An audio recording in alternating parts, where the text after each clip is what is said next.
एक कविता जो 100 साल से भी ज्यादा पहले लिखी गई थी, लेकिन आज की दुनिया को देखकर ऐसा लगता है मानो कल ही लिखी गई हो। ये कविता है W.B. येट्स की द सेकंड कमिंग। तो चलिए आज इसी को समझने की कोशिश करते हैं, इसकी एक एक परत को खोलते हैं। सब कुछ बिखर रहा है, केंद्र संभाल नहीं पा रहा। सोचिए जरा इन लाइनों के बारे में। ये सिर्फ शब्द नहीं है ना? ये तो एक चेतावनी जैसी लगती हैं। एक ऐसी फीलिंग देती हैं जैसे सब कुछ हाथ से निकल रहा है, एक गहरी बेचैनी है। तो यही सबसे बड़ा सवाल है कि आखिर 100 साल पुराने ये शब्द आज भी इतने सटीक, इतने सच्चे क्यों लगते हैं? क्या येट्स ने सच में हमारे भविष्य की कोई झलक देख ली थी? इस कविता को समझने के लिए हमें उस दौर में जाना होगा जब ये लिखी गई थी। ये वो समय था जब पहला विश्व युद्ध अभी खत्म हुआ था। पूरी दुनिया एक सदमे में थी और ये कविता उसी दौर की, उसी आधुनिकतावादी आंदोलन की चिंता और बेचैनी से भरी एक आवाज है। तो ये जो द सेकंड कमिंग है ना, ये मॉडर्निज्म यानी आधुनिकतावादी आंदोलन का एक परफेक्ट एग्जाम्पल है। सोचिए, उस वक्त के आर्टिस्ट और राइटर क्या देख रहे थे? पहले विश्व युद्ध की भयानक तबाही, बदलती दुनिया की उथल-पुथल, वो इसी सबसे तो जूझ रहे थे। और ये कविता ठीक उसी संघर्ष की तस्वीर है। समाज का टूटना, एक गहरी चिंता और सबसे बढ़कर एक अनजान, डरावने भविष्य का खौफ।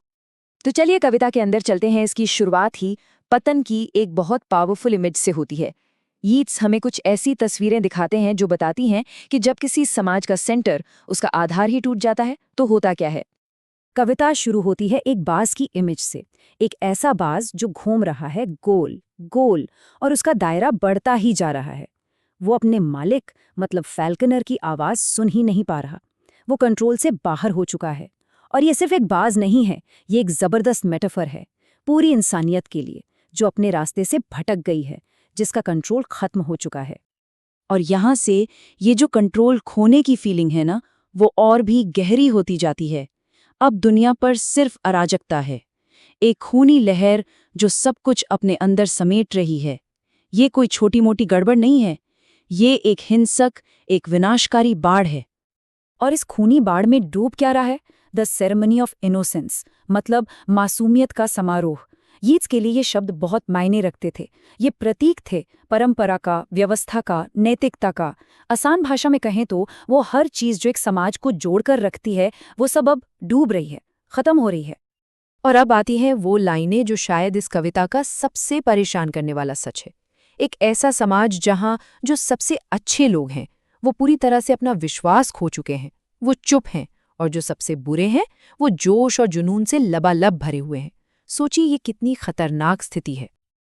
तो अभी तक हमने देखा कि दुनिया कैसे बिखर रही है, लेकिन यहाँ से कविता एक बहुत बड़ा मोड़ लेती है।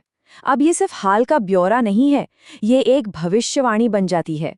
पतन का जिक्र खत्म होता है और एक खौफनाक विजन सामने आता है कि इस तबाही के बाद आखिर आने क्या वाला है।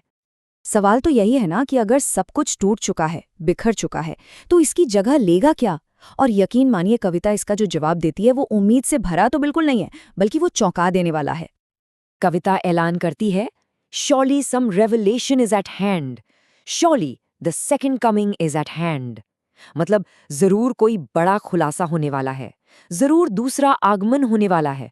और ये शब्द, ये किसी आम घटना का इशारा नहीं है, ये उस चीज का संकेत है जो दुनिया को हमेशा हमेशा के लिए बदल कर रख देगी। लेकिन सवाल ये है कि ये विजन, ये भविष्यवाणी आ कहाँ से रही है? येट्स का एक कॉन्सेप्ट था जैसे वो कहते थे स्पिरिटस मुंडी।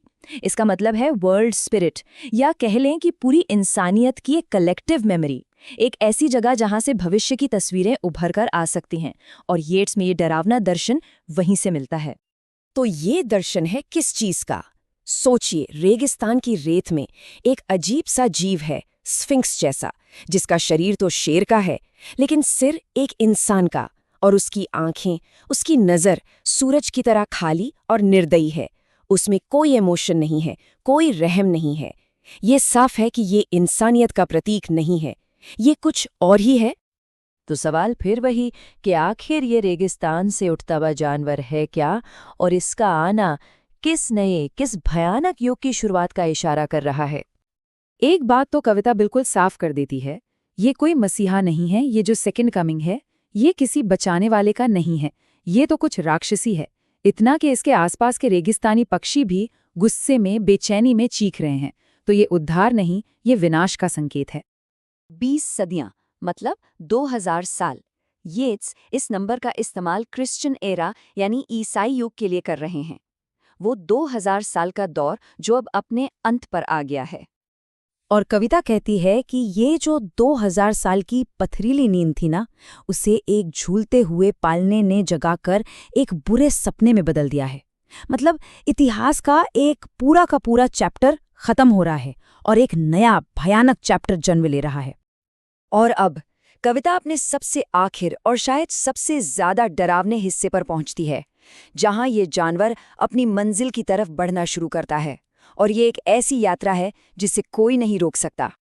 देखिए, ये एक पूरी प्रोसेस है जिसे रोका नहीं जा सकता। पहला कदम 20 सदियों की नींद टूटती है। दूसरा, एक झूलते हुए पालने से एक नया जन्म हो रहा है। तीसरा, अब उसका वक्त आ चुका है। और चौथा और आखिरी कदम, वो जन्म लेने के लिए बेथलेहम की ओर बढ़ रहा है। और सोचिए, मंजिल क्या है? बेथलेहम, वो ही जगह जहां जीसस क्राइस्ट का जन्म हुआ था। येट्स ने जानबूझकर इस जगह को चुना है। वो इस राक्षसी जानवर को बेथलेहम भेजकर एक मसीहा के जन्म की पूरी कहानी को ही पलट देते हैं।